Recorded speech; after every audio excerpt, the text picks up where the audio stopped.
My friends. Today is a day for renewal. In the face of our shared challenges, the message was loud and clear.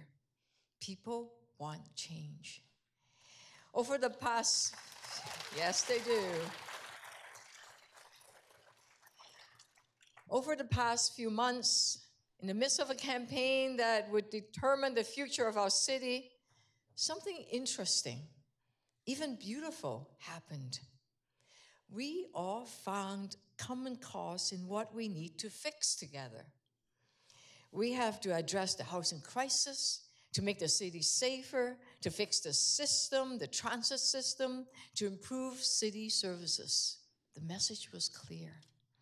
We also have to deal with the budget hole, deficit, whatever you want to call it, left behind by the pandemic and our current reluctant partners in Ottawa and Queen's Park. And even in the face of those steep challenges, people send a clear message that change is not only possible, it's absolutely necessary.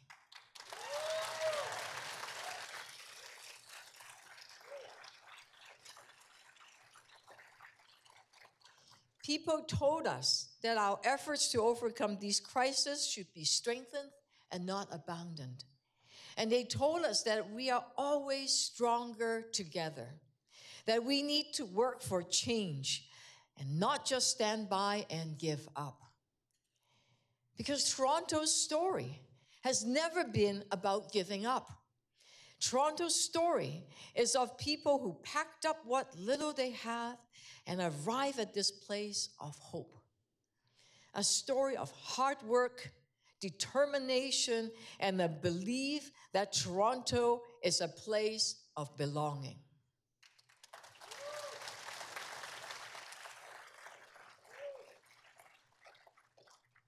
Toronto's story is also my story. A journey that took me from Hong Kong to an apartment in St. Jamestown and now to this council chamber as your new mayor.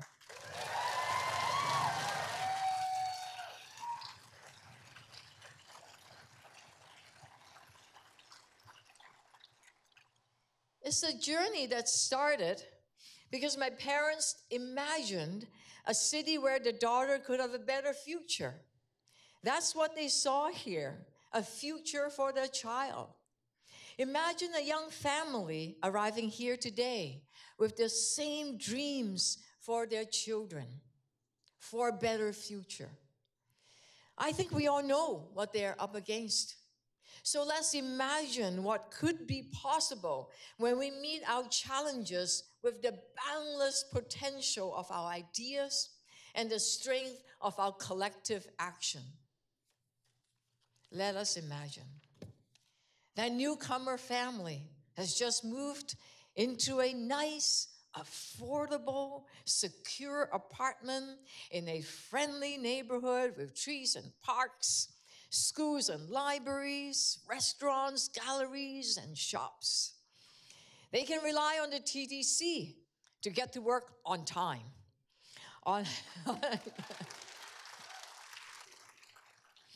On a hot evening, even in May, they can enjoy the local swimming pool. On a winter's evening, they could go to their local skating rink or local park.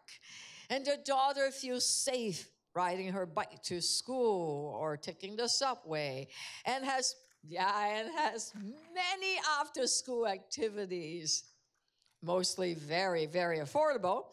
And when one of her friends is having a mental health issue, she knows the number to call to get them care and support. It's a good life, a better life in a city where they feel they belong, right here, Toronto.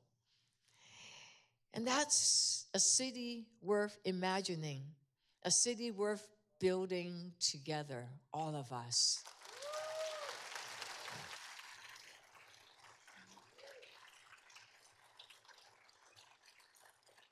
We can and must start by tackling the housing crisis. That's what the people demand because their suffering is real.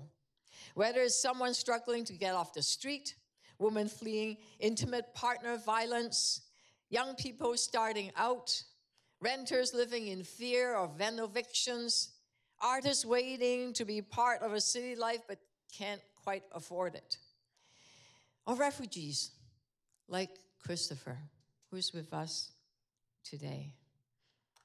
Christopher? Yes. Christopher arrived in Toronto from Uganda. After a hard journey fleeing persecution, she arrived in Toronto knowing no one, but full of hope because Toronto is a safe place for her. She couldn't find a shelter, so she slept on the streets. It was scary, it was lonely, it was tough. And it took weeks for her to find the safety and dignity of a roof over her head. Eventually, she was able to build a new life. And it's that experience that drove Christopher to found the African Center for Refugees in Ontario, whose motto is, "A better world is possible."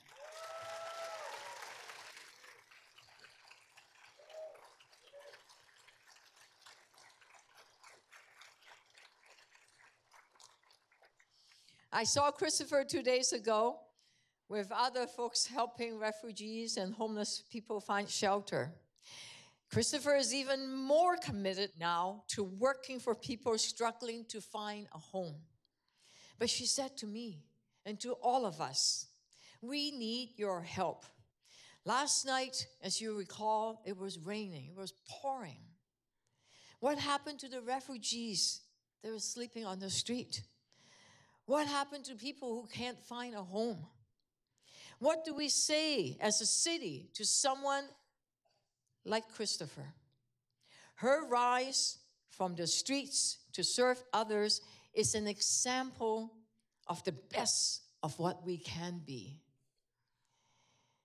Well, we can answer Christopher with our actions. If she stepped up to help, so must our Prime Minister.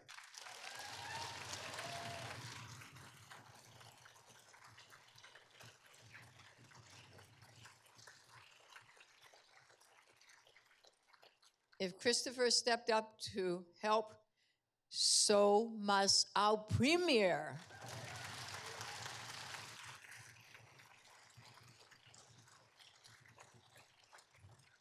So must all of us, making sure everyone in Toronto can have the dignity of a place to call home. And, yep, we should. We have to. We've met big challenges before. Think of how we got through the pandemic, through trust, urgency, and partnership, both inside and outside City Hall. People came together, made sacrifices, and helped each other, care for each other. Imagine what's possible.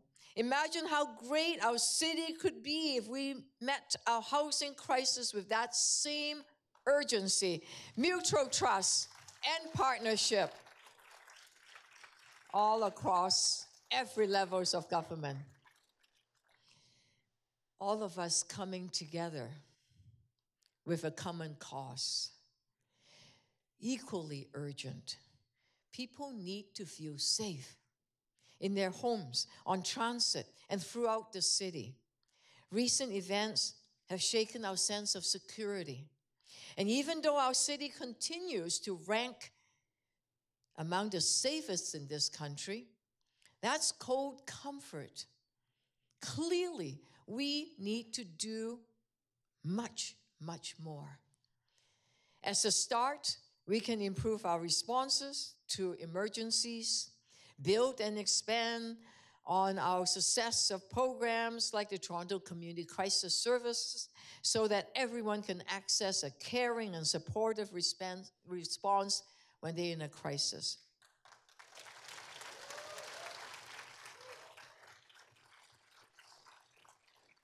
We can improve 911 wait times and build more after school programs. And of course, people say that we can come together and watch out for each other.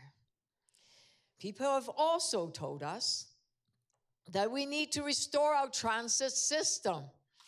People, yeah. People tell me that the better way feels so far away, so long ago. Getting people moving with great transit will make a big difference in our lives. It will strengthen our economy, help businesses to attract top talent, create jobs across tech and other sectors. It will make life easier, more affordable. It's good for our environment, good for tourism, and for quality of life. But we can't get there alone. We need a new deal for our city. Toronto needs strong federal and provincial partners who recognize our city's crucial role in the economic and social life of our province and our country.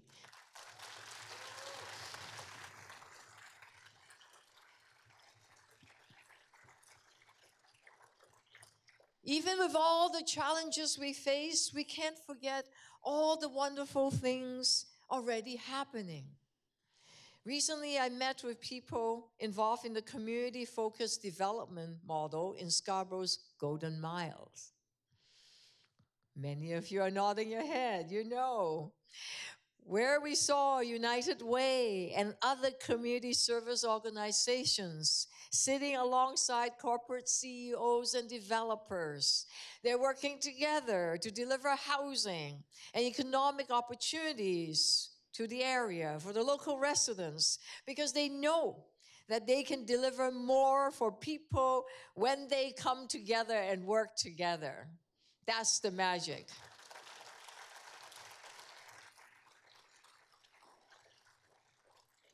We need more of their unity of purpose and action here in our city. It's what the people demand from all of us.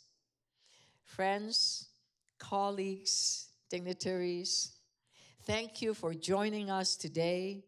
It is such an amazing privilege for someone like me with my story to be standing here today and address you as your new mayor.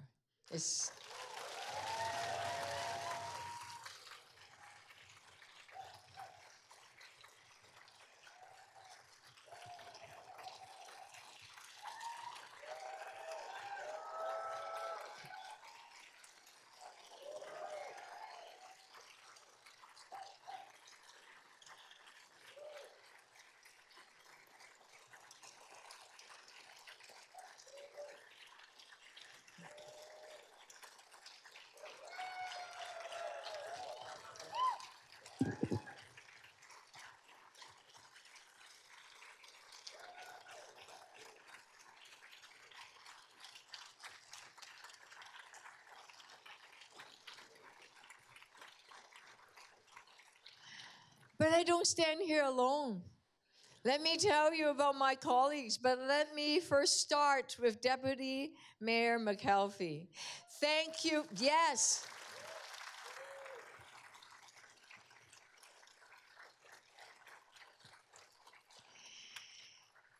Thank you for everything you did to step up when the residents of Toronto needed you. Thank you for being such a strong partner to me during the transition to office. I so look forward to working together with you in the coming years. Thank you for your dedication.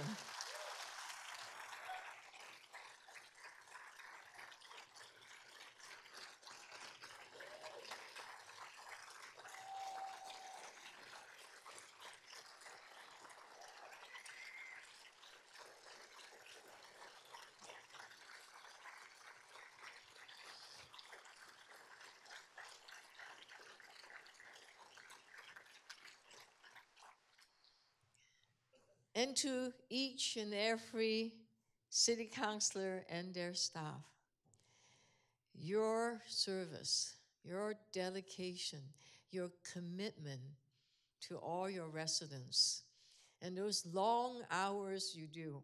Wow. My deepest admiration and thank you for your service to the City of Toronto.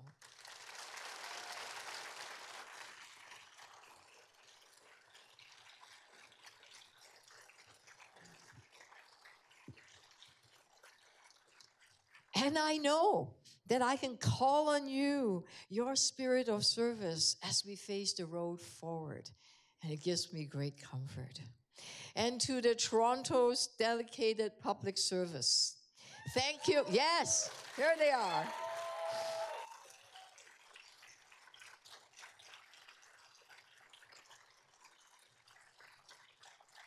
Thank you for your skill, professionalism, and dedication. I look forward to being your trusted partner in unlocking the full potential of what's possible for this city. And today, we commit ourselves to the hard work ahead. Together, our city can find its feet again, find our swagger, give ourselves the permission to believe that together we can move the needle of progress for the people of Toronto. So to the public service, business and labor, civil society, community leaders, and the people of our great city, I invite you to join us. Let's build a Toronto that is more affordable, safe, and caring, where everyone belongs.